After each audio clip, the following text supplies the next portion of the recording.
Mega Man Maker has been out for 7 years, and with those 7 years came levels that sprouted from numerous people's imaginations.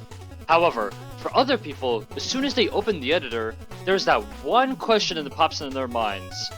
Where do I start?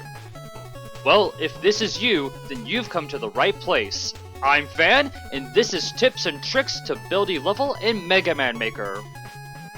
In this video, I'll give you tips and tricks to help you build levels in Mega Man Maker. As the title suggests, this isn't the correct way to build a level. Everyone has their own ways of making a level, whether it's traditional, kaizo, or puzzle levels. Today, I'll be talking about traditional levels.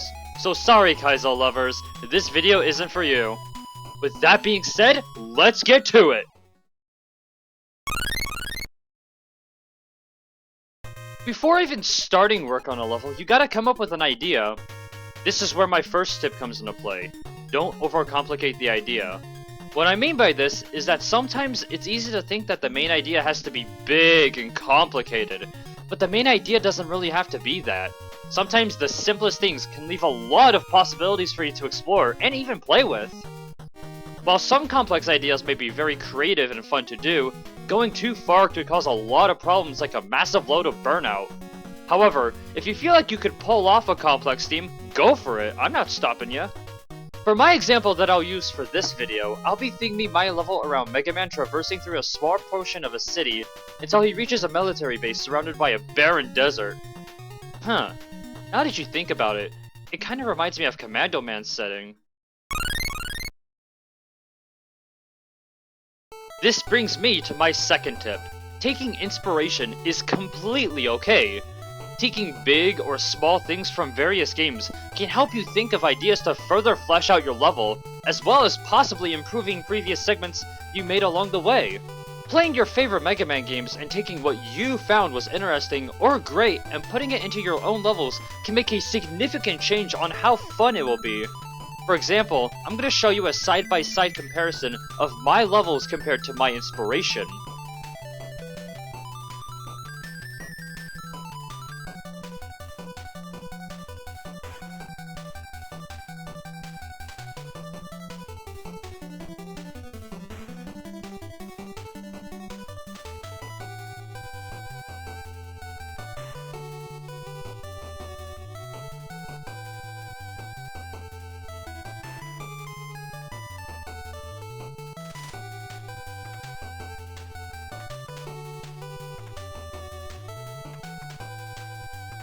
Before I move on to my next tip, there's one thing that I want to bring up. Don't just straight up copy things from one source to yours. Believe it or not, plagiarizing can get you banned for a certain amount of days, dependent on how much it was copied. So don't plagiarize, kids. Alright? Alright, let's move on.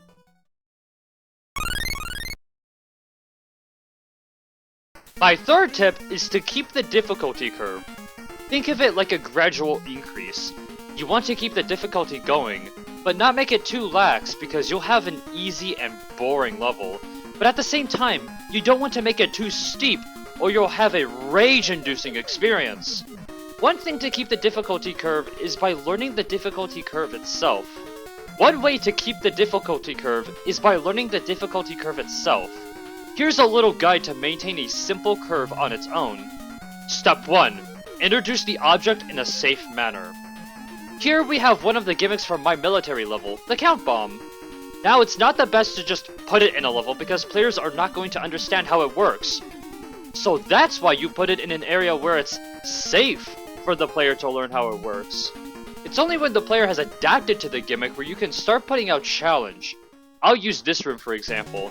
As you see here, this is a safe environment for the player to learn how these things work. However, I want you to pay attention to what I did here. Even though you can progress normally, there's a split path that rewards you for learning these gimmicks. Step 2. Apply the object in a fun and challenging, nail-biting way. This is where you start to gradually increase the challenge a little bit with the use of the object you use. Once again, I'll use the Count Bombs for this example. Here, I'll use them for a small challenge that combines a bit of enemy combat with platforming on these bombs. Although it seems a bit underwhelming, this can act as a small teaser for the things to come in the level. Remember, you want to keep the curve going, so adjust the difficulty as needed. However, there is one thing that can cause a little problem. What challenges could I put out there? Well,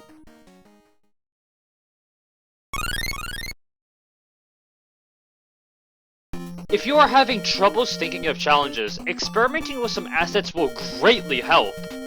See what objects can interact with your gimmicks, and maybe that can be implemented somewhere else in your level. You can also see what challenges work well with your level and what don't. Take this room for example. As you just saw, I didn't just use one gimmick, I used two! Don't feel like you need to limit yourself with just one gimmick. It's okay and encouraged to use more than one. I know it may seem obvious, but I cannot stress enough how helpful this can be. Most levels that I've played in Mega Man Maker are very enjoyable thanks to this. This tip doesn't just mean gimmicks though. Experiment with your graphics as well. The latest major version of Mega Man Maker as of recording, 1.9, not only features new tile sets, but decorations and layering as well. With these two features, the sky's your limit, and you can find a whole lot of new tile sets, backgrounds, and decorations to help make your level look better than ever.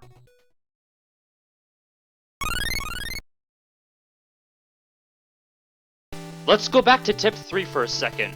Remember when I said you want to keep the difficulty going, but not make it too lax, because you'll have an easy and boring level, but at the same time you don't want to make it too steep, or you'll have a rage-inducing experience?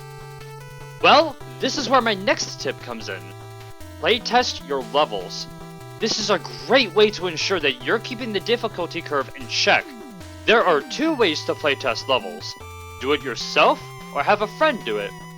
First, let's touch on playtesting yourself. When playtesting on your own, you should keep a mentality of someone who's playing this for the first time. Ask yourself questions that relate to the design like these. Is this fair?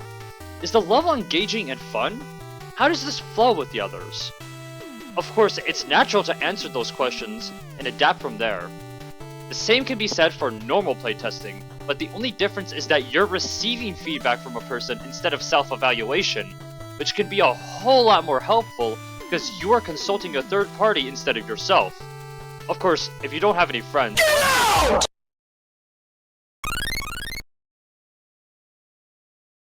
Honestly, this is the most important tip of them all.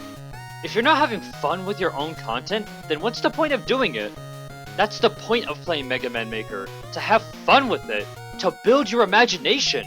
There's no need to treat your levels as a perfect level that must gain popularity. To be honest, most of these videos on this channel were made just because I had tons of fun with them. So I encourage you to do the same. Find something that seems very fun and go with it.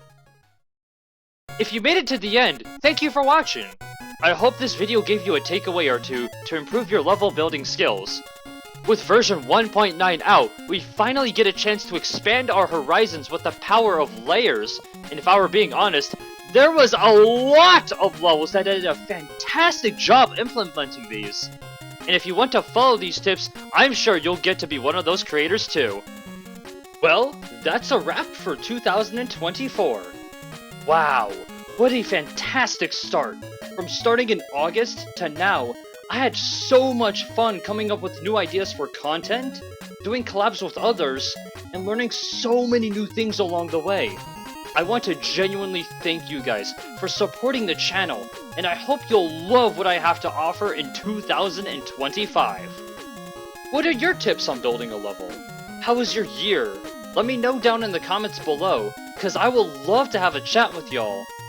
With this being said, if you liked the video, give it a like and subscribe to see more in the near future. With this being said, I'll see you all in 2025!